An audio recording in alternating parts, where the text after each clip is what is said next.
Sometimes you just know when enough is enough. We were parked outside of a park, and I was asking him for money for my daughter that she needed for diapers. She was 6 months at the time, and she was sitting in the back seat. And he gave me $100 bill and said, "You can only use 20." And I said, "I am not using 20. I need all of this. I am 17 years of age."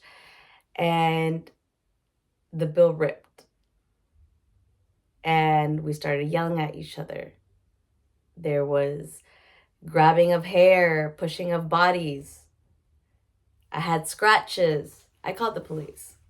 At that moment, I realized that that was my defining moment, that I wasn't going to let a man dictate how my life was going to be, that I wasn't going to ask anyone for money, that if I wanted to get essentials for my daughter, that I'd have to figure it out myself because that was my daughter, and I took the decision of wanting to raise her myself.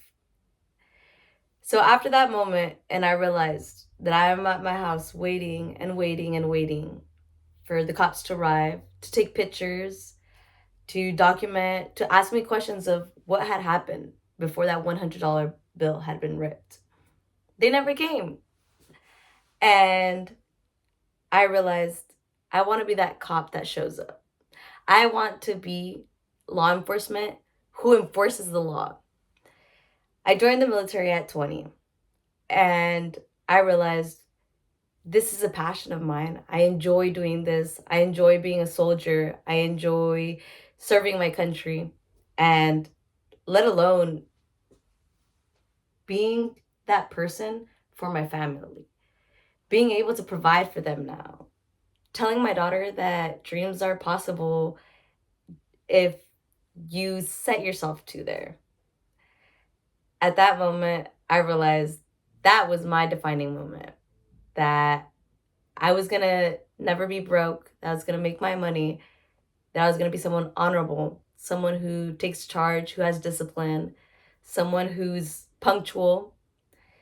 And I deployed.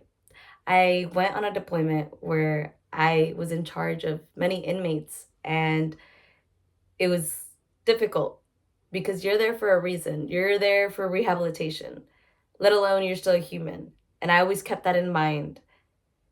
So, through those difficulties that I had as a 17-year-old, as a teenager, I realized who I wanted to be when I became older and who I wanted to be for the community and for my society